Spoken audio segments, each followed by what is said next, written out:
Trevor is a Spurs fan. Hello. Hi, good afternoon to you guys. Hello, Trev. I mean, there's one word that describes that performance again today. Shambolic. You know, we're watching game after game. Oh, come on. That defence is just ridiculous. I mean, he changes. I mean, and I call him Mourinho, and on here I've been calling him that for weeks. Okay? He is Jose Mourinho. The M has gone, the B has taken the place. I've got to tell you that you look at players. First of all, he changes that defence week in, week out. He has not had a settled back four since the beginning of the season. Trev, who are your two best centre-halves who you would play? Whoa, that is a real difficult question. Well, no, I would say Alderweireld. Right. And most probably Rodon. Right. I most probably wouldn't say Dyer. Sanchez. Oh dear. I mean, he is a good excuse for a defender. He got a lot of stick on social media after that goal that Tottenham gave away in the first half, where he was a big part of giving it away. He doesn't want to play it from the back, does he? He always does that all the time, though. And then you've got, and I like Sergio Reguilon. He is a good player. The last couple of games, he has been pretty rank average. Look, he's great at crossing the ball, defending suspect, very suspect. Tanganga, I think he'll be good. You know, you've got to give him a chance. Then you've got, you know, he was talking about, I heard this thing about the COVID test with Aurier and Alderweireld.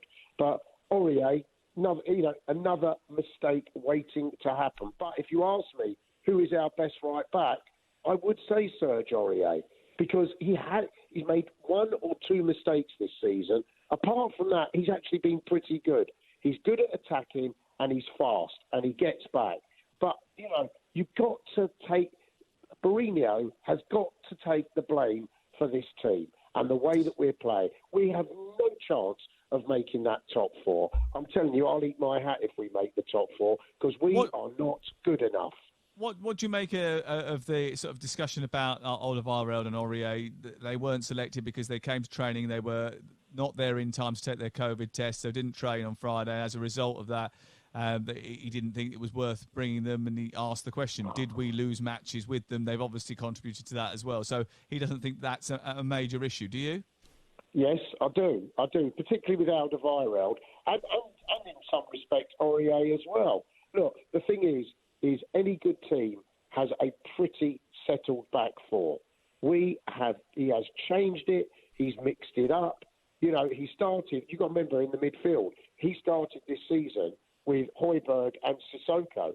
Sissoko doesn't get a look in because he wants to show the fans that he's trying to play an attacking formation. Well, he sets us up with an attacking formation, or he sets us with the players that are an attacking formation, and he says that he doesn't tell them to defend and sit back. I do not accept that. That comes from the manager. It's not the players. Exactly. It's not the players deciding, oh, you know what, we're 1-0 up or we're 2-1 up. Let's sit back and hold on for a win. Do me a favour. It's an instruction from the manager.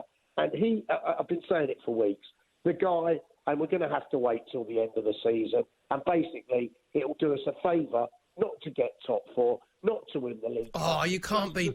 Trev, if you're supporting your team... But I want Mourinho out. Who do you want, Trev?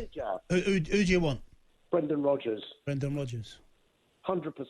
Okay. Do you think he'd leave Leicester to come to you? Why would he? He'd be an idiot, wouldn't he? That's what I'm saying. That's my point. No, I don't think he will. Trev, I feel your pain, man. I feel like you're having a bad day.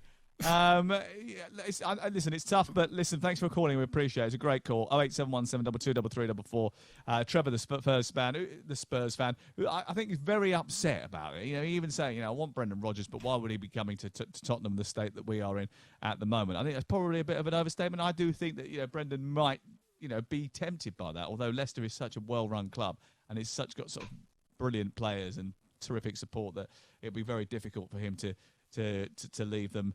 In the situation, Sam, the problem you have is Brendan Rodgers, I think, has total control out the players that come in and out of Leicester. Right? It doesn't happen at Spurs because the one who has total control, looking from the outside, is Daniel Levy. Mm-hmm. You know how much they sell him for. The reason that Pochettino end up losing his mojo is because he wanted to get players out, didn't he? Yeah. He wanted to get players like Danny Rose out, like Alderweireld out. There's about 4 of them, wasn't there? He wanted to shift on, and Daniel Levy wouldn't do it. And I don't think Gareth Bale's a Jose Mourinho signing. I think that's like Daniel Levy, like the superstar signing. Look what we're doing. That's a merchandise one. Yeah, exactly. Yeah. So there's a lot of reasons with Spurs. And let's be honest, if Spurs win the League Cup, right, I think they've had a good season because Mourinho can actually say, "I've won you a trophy." So he's done his job in that respect. Yeah. But I think Spurs fans just look at the bigger picture and just think that their club isn't going to improve under Mourinho because there's too much stuff going on. I don't think the players are having him. I don't think the players are buying into him. There's a lot to come from this Gareth Bale situation now because he's not going to run through brick walls because he wants to still be fit for the Euros. You've got a lot of players in that Spurs team who will want to still be fit for the Euros, and that becomes a priority. I think they'll give their all until the League Cup final because they want to be in the team, and that's the big game. But there's going to be a lot of unravelling, I think. And I think Mourinho has gone past his best. I think he's like players. Players come to their peak, they level out, and then they're just on the way down. I think that's the same with Mourinho. It's a gamble that hasn't worked, Sam, don't you think? I think it's a gamble that they took to get top 4 because they need to pay for their stadium, and it hasn't worked. I think they bought him in because they wanted to win silverware at last. I think that was the key. They wanted him to make them into winners, and I think Harry Kane certainly bought into that right at the very beginning. But it hasn't seemed to work for the rest of the group, and that is a real problem.